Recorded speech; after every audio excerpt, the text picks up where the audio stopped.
Today we're going to actually have a look around the city, see what Palmerston North has to offer.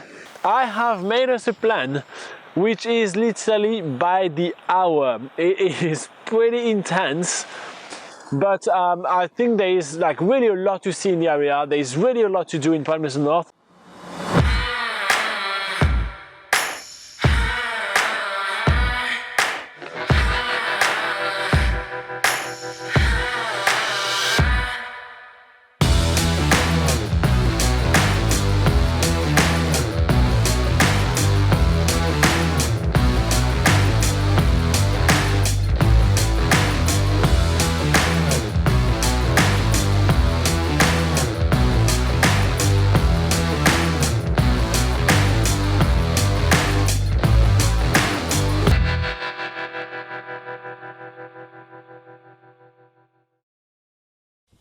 So here's the plan that I've made.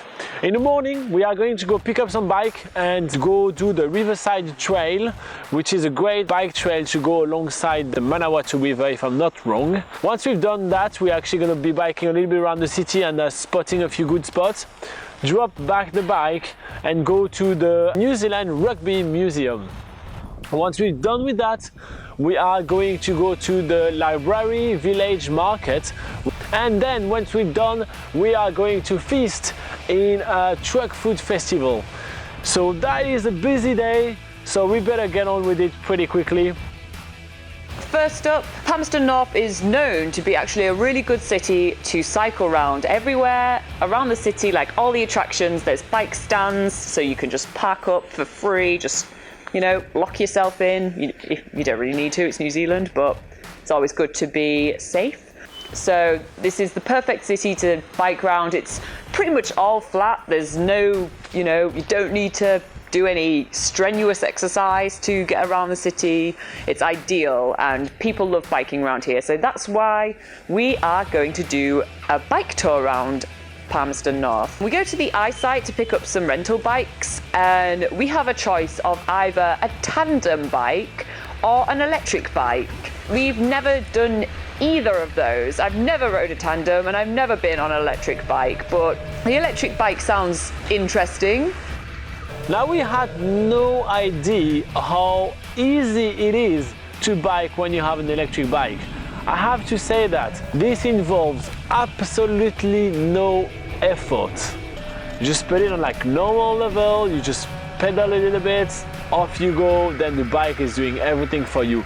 The only time you pedal is just to basically keep your balance. It's pretty impressive.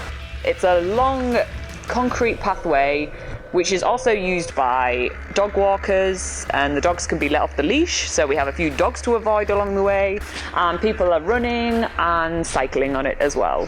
So it's a well-used path, and I can see why. It's going right along the Manawatu River, as the name suggests, and going through some really nice forested areas, then nice open fields, and we get to see a little bit of everything alongside Palmerston North, just a little bit outside the city, which is really cool.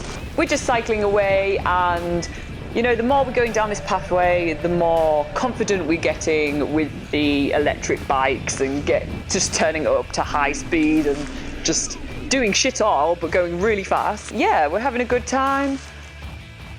We are literally biking between river, grass, trees, and with Laura we're having a bit of a blast because first the area is stunning. It looks autumn-ish at the moment, because winter is just never arriving in New Zealand. We're in the middle of winter right now and the weather is just stunning. So there is beautiful golden tree colors and all the floor is pathed of golden leaves, and it's just mind-blowing. And we're having a bit of a banter on the bike because it's just so easy to bike them. And we are making our way to the New Zealand Rugby Museum. This is where we're going to be parking the bikes, but turns out the museum is very close to the hostel. We went back to the hostel to get a warmer jacket because we got frozen to death with the wind. You don't do much exercise on electric bikes. Obviously, New Zealand is a massive rugby nation. People here love rugby, and we're into it too. We're taking a look at all the displays. There's old All Black jerseys showing you the evolution of the All Blacks. There's also like an early rugby ball, which was a pig's bladder inflated. Yeah, there's like all sorts of like trinkets to see, like old souvenirs people first got for the All Blacks.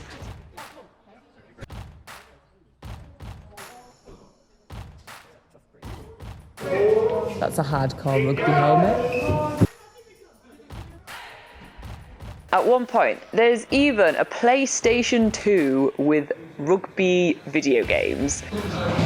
You know you're old when you see old childhood video games in the museum.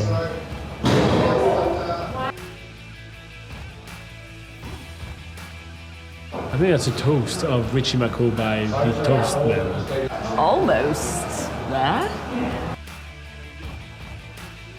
Yes, there are some beautiful jerseys on display and some of the earliest All Blacks jerseys. Yes, there is some of the earliest rugby ball, which are actually just an inflated pig bladder. Yes, I know it's disgusting, but the main attraction of the New Zealand Rugby Museum is the massive field right in the middle of the museum, where there are a lot of training machines that even the All Blacks have been using to train themselves. Welcome to the arena. We go through the netting and we are going to do some challenges. That's a miss. I think I only get maybe about 3 kicks, 3 goals.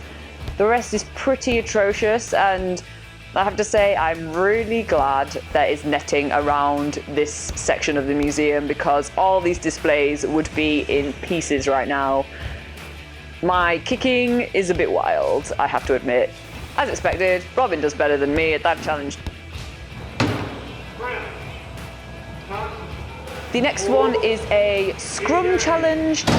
This is you press a button and you listen to the instructions and put as much force with your shoulders onto this machine as possible to obviously measure your force and how much you can push, as if you were doing a rugby scrum. A professional rugby player could do a force of over 400. The tackle machine is basically 2 massive rubber sausage that you have to tackle down one after the other in less than 6.9 seconds. Sadly, my best score today is gonna be 7 seconds, which is absolutely frustrating, especially for someone as competitive as I am. So I'm giving it another shot and just jump onto this sausage and tackle it down, jumping back up, running around the field, jumping on the other sausage, tackling back up and making sure it stays down, standing back up and running back to press on that goddamn button, only to see that I took 7 seconds to do it.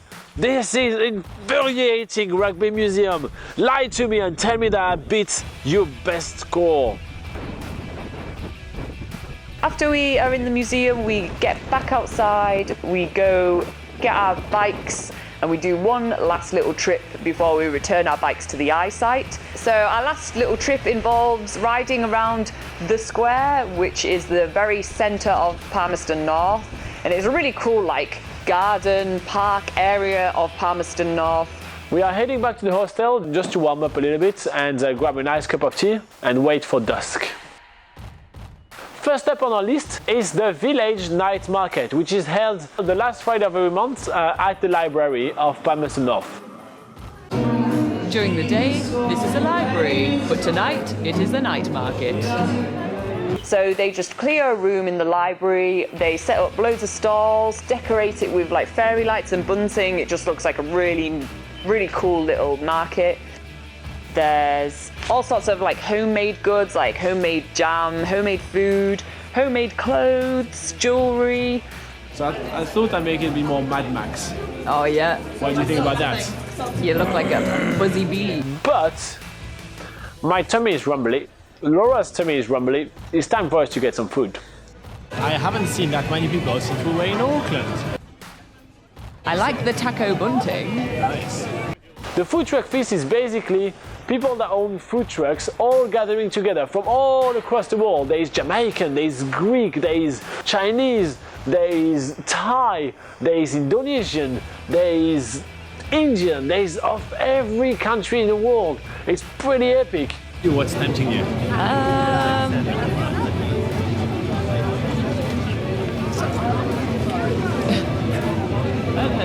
choice. Basically, it's a must-go where everybody gets in and get a big bargain on something pretty yummy and pretty awesome.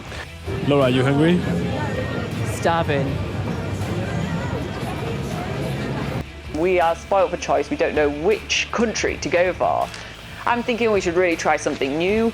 This is the first time I'm going to be having Greek food. I have like a veggie souvlaki. I write it in the blog post as well, but I can't remember what it's called. It is delicious. Stand behind line, press start button. Sprint to the other end on go and check time.